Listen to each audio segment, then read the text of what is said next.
conservation movement has stalled somewhat since its early days.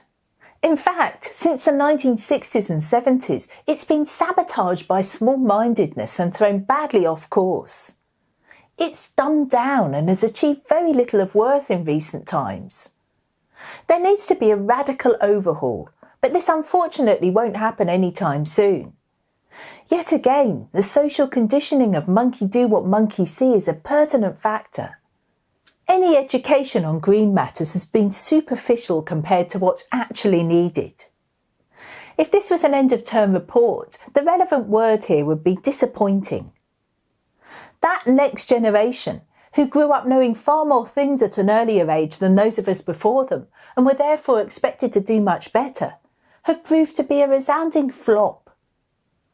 As we predicted many years ago, they were instead seduced by all the materialistic things and opportunities that were increasingly on offer. And as adults, they've been quicker to get sucked into the rat race than earlier generations. Those who've grown up being environmentally aware leave fields full of rubbish behind when they depart a music festival, for example, including thousands of tents only used once. They're lazy and entitled. And when they spend a day or two at seaside destinations, beaches are strewn with litter. They might be more aware, but they're also much more spoilt than previous generations. So the throwaway culture hasn't changed, and it might have even got worse. Many pretend to be green when it suits them, but often behave otherwise. Hypocrisy remains common and rarely challenged.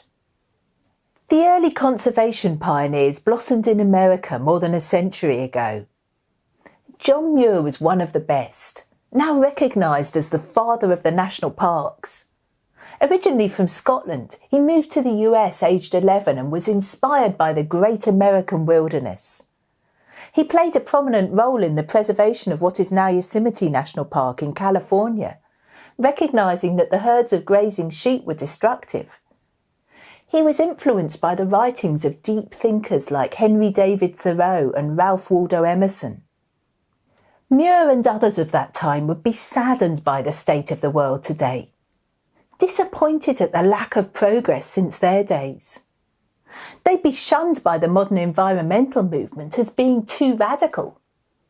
And most of the current bunch of so-called conservationists will be pissed off at me having a go at them, calling them out. But the reality is that they're full of sophisticated bullshit, so stuck in small-mindedness that they can't even recognise their own self-interest getting in the way. They're educated, perhaps, but they're not capable. They wouldn't last a week with us at Comsburg Wilderness Nature Reserve, getting their hands dirty, whereas the likes of John Muir would absolutely love the place and thrive there.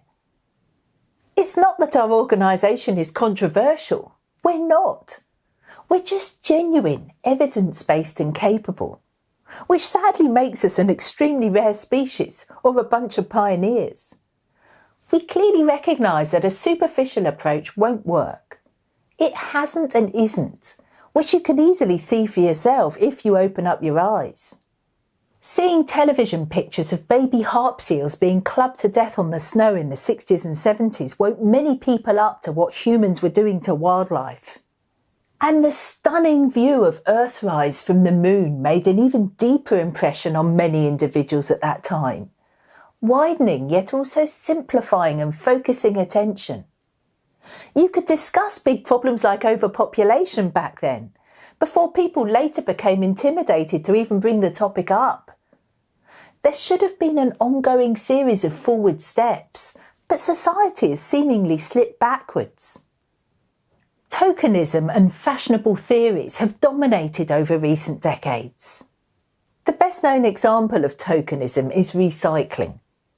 After huge publicity and government support to show they're on board with the green agenda, the idea nowadays has widespread support, but only because people have been fooled. Now, I'm not saying that all recycling is misguided. Some recycling does make sense, such as the reprocessing of aluminium drink cans, which only takes about 5% of the energy compared to making aluminium from scratch from bauxite ore. But that's unusual. a lot of initiatives for other materials have taken things too far, with the pursuit of recycling becoming a quasi-religion for some. In many instances, the trade-offs are highly questionable, with no energy savings being made at all, and high costs involved in doing it. Recycling only works when there's a thriving market for the recycled products, which means there are clear environmental and commercial benefits. But this isn't always the case. The overinflated idea of recycling relies on people feeling like they're helping to accomplish something good to help the environment. But this, in turn, enables an attitude of entitled consumerism, that it's somehow okay to keep on buying whatever you want, provided you then do a bit of recycling by putting paper, plastics and glass bottles in the right rubbish bin. Which is a con, of course, because it achieves almost no actual improvements. Yes, the green is soon cleverly framed recycling within the mantra of reduce, reuse, recycle. But this hasn't really happened. Despite a lot of talk and superficial efforts to reduce packaging, containers, wrappings and boxes remain as common today as leaves on a tree. And people are nowhere near cutting their overall amount of consumption, with indulgence and greed as rampant as ever, if not more so. As for reusing, we increasingly live in a throwaway society. Usually, when a household or office appliance goes wrong, it's cheaper to buy a new replacement than it is to get it repaired. The increasingly high cost of labour doesn't help. And when repairs do seemingly happen, as with cars for example, mechanics are just spare part fitters. The old part gets thrown away, replaced with a new one. The art of actual repairing went out not long after the dodo. It still happens in the least developed countries, simply out of necessity and a shortage of affordability, but rarely elsewhere. Many recycling solutions have been outrageously bad. Truckloads of empty plastic bottles, full of hot air, mimicking many environmentalists, have been transported halfway across the country, burning up lots of fuel. Worse still, all kinds of rubbish have been compressed into huge bundles and shipped across the world to another country on a different continent. There have been numerous media reports of what goes badly wrong with this mass recycling craze, yet nothing really changes as a consequence of this expose. By actively recycling, many are happy to believe they're doing their bit to help the environment. But actually, it's usually just a farce. A better solution for the disposal of the mountains of waste produced, which is mainly comprised of low-cost common materials, is to burn it in high-tech modern incinerators. Almost no dangerous emissions are released into the air, yet the method crucially reclaims energy through the burning process, generated in the form of electricity and hot water. But, shockingly, many environmental campaigners have frowned on this good alternative. Some have scandalously used outdated data from ancient incinerators to discredit the idea of using this high-tech method, a scaremongering tactic designed to worry the public. Others have bizarrely evoked the circular argument that it would reduce the amount of recycling needed, which it would do, a good thing. Our biggest criticism of recycling is that it massively distracts the public from understanding the scale of the problems and the real solutions. The human overpopulation issue is ignored, which swamps any tiny gains offered by recycling. And focusing on token efforts like recycling conveniently panders to keeping people stuck in small-mindedness, which is never going to help. It reinforces human patheticness rather than encouraging the development of human potential, the latter of which was understood as being necessary by the earliest pioneers like John Muir. The soundbite nature of modern news delivery and the flicking through of social media feeds aren't helping with the careful consideration of detail. And when celebrities are seen as influencers, helping to normalise the dumbness, alarm bells should ring. But they're not, or else people have become deliberately deaf. So campaigners have grown even lazier in their task. They understand the herd mentality is to fit in and follow like sheep, that it's a big part of social conditioning which has a strong grip on human mentality, and this weakness is being shamelessly exploited. True education has been mostly abandoned. A YouTube video posted in 2015 showed a sea turtle with a plastic straw up its nostril being removed. It went viral with over 100 million views. An immediate public outcry led to plastic straws being substituted with cardboard or metal ones. But this missed the point, verging on virtue signalling to keep customers happy. It was human carelessness that caused the sea turtle distress. And this was anyway an extremely rare instance. We've seen penguins badly tangled up in plastic six-pack beer can rings, which is a more common problem. People have fun, get drunk and throw their rubbish away on the beach. And it's all this thoughtless human behaviour that needs challenging and changing. To think otherwise is missing the point. And similar, newer problems will likely crop up if this core issue continues to be ignored. More than 10 years ago, there was an environmental campaign to discourage flying. Almost everyone coming to our workshops at the time had been sucked in. Each swore an oath on their mother's life that they'd never fly again, never ever go overseas on holiday. A few even thought we were wrong flying to South Africa to work hard managing Kongsberg. It was all ludicrous, verging on childishness. But the emotion, belief and delusion was strong. The fad lasted for about 4 or 5 years, then largely evaporated. And, of course, the busy airports flying holidaymakers off to almost every part of the world clearly shows that the urge to travel afar remains as popular as ever, if not more so. Intentional forgetfulness is part of how people deceive themselves, living with glaring contradictions and gross hypocrisy. It's part of psychological avoidance. So this is where education needs to be focused. But we seem to be the only organisation thinking and speaking this way. Another fashionable theory is that you should buy your food locally. Many environmentalists have tried to make us feel guilty for eating bananas, for example, which of course have to be grown in warmer climates than we get here in Britain.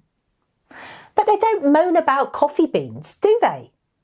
If they did, the green message would go unheard because many are currently addicted to their fix of coffee.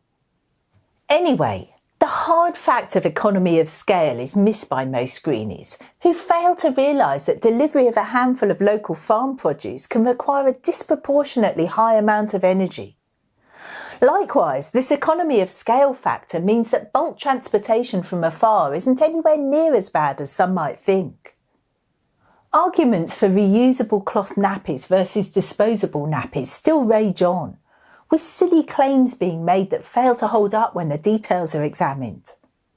Meanwhile, the huge issue of human overpopulation is again overlooked as if irrelevant or non-existent.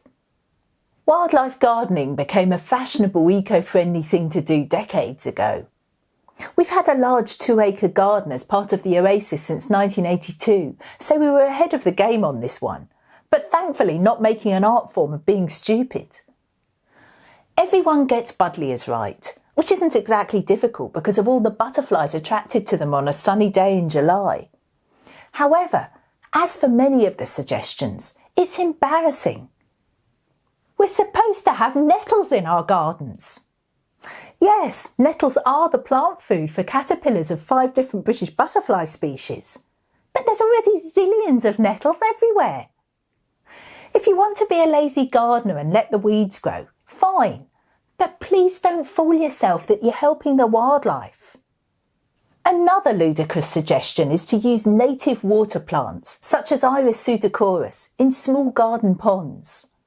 But this British wild iris is a monster, a triffid, that's tall and spreads quickly. It grows so fast that you have to yank half of it out every year. That's if you haven't already given up on the idea of a pond and filled it back in. Yet it doesn't have to be this way. There are several great garden varieties of water irises with gorgeous flowers and attractive variegated foliage, and they won't need thinning out for ages because they're a lot less rampant as they've been selectively bred for garden use. And here's the crux of the matter. If you're a dragonfly larva emerging from the water before turning into a beautiful adult dragonfly, you don't mind what type of water iris you cling on to. Anything will do. So native plants are best is misguided and plain wrong, worse than twee. There are 0 advantages and a couple of big negatives. Whoever came up with these half-baked suggestions obviously lacked practical know-how, probably preferring to dream up ideas rather than roll up their sleeves and get their hands dirty. But the silliest of all the silly eco-friendly wildlife gardening suggestions came from the Brighton and Hove Local Authority, which, if you don't know, is the one place in the country where the Green Party manages to win a seat in a general election. I used to live there and pay local taxes, money which they were constantly wasting on various daft schemes. And I'm still based in Sussex, not far away.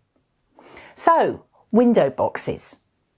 One year, they spent quite a bit of money encouraging local residents to buy and plant window boxes for the purpose of, wait for it, helping wildlife. We never once saw a wildebeest migration taking place from one side to the other, but I suppose the occasional butterfly or bee might have made a brief visit. The claims of what this scheme would achieve were ludicrous beyond belief. Before moving on, I'll quickly give you the very best tip for your garden. I've been head gardener of the Oasis Gardens for over 15 years, so I've got lots of experience. And my husband's a nurseryman with even longer professional know-how. Forget the suggestion of making a little wildflower area. That's just bonkers and messy. Instead, pack your space with lots and lots of perennials. They're the type of garden plants that live for years, but die down in winter, then come back in spring. The multiple flowers come in all colours and shapes, blooming from March to late autumn. You, your family, friends and neighbours will love the colourful display, but so will every insect and bird under the sun. You'll be inundated with butterflies and bees during those warm days when they're flying around. Plant groups of 3 of a type for a bold effect, or even 5 if your garden is big. Some of you watching might not like what I'm about to say next, but it's true. So here goes. Going on a protest march or signing a petition is usually just a waste of time and effort. Nothing is achieved. Nothing changes. Governments don't take notice, with extremely rare exceptions. You and everyone else might feel as if you're doing something, standing up and being counted for a few hours. But, once again, it amounts to little more than a token effort. Britain's biggest ever protest, albeit not an environmental one, took place on Saturday, February 15, 2003. An estimated 1.5 million people took to the streets of London to march against the looming war in Iraq.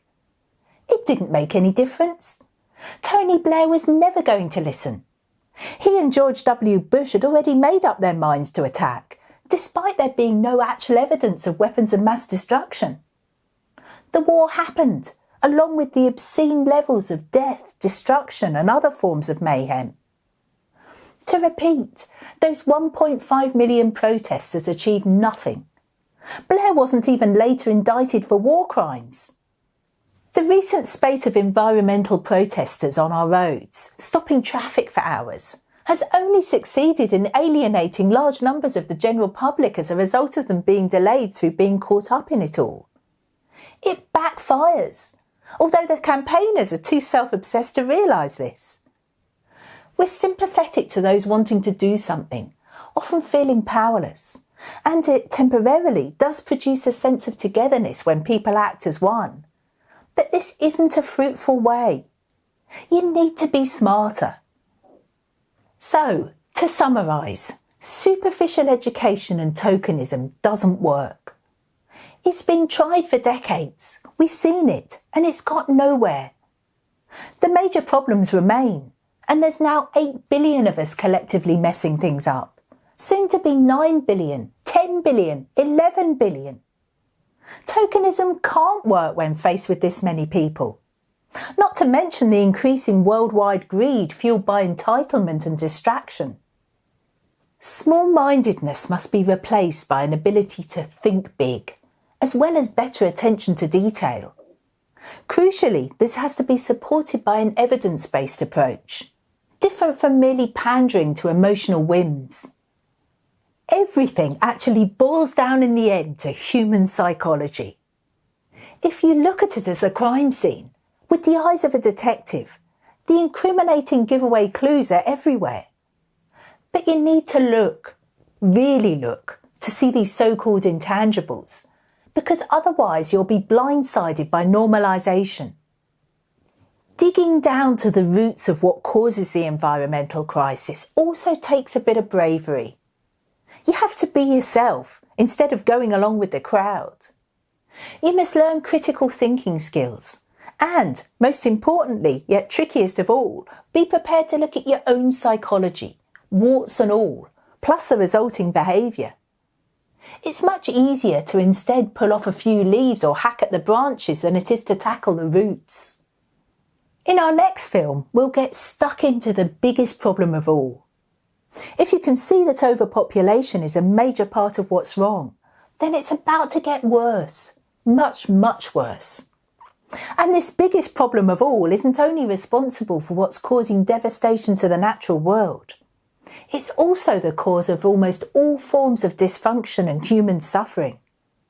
So it's imperative that it's clearly identified and properly understood. I'll see you again soon.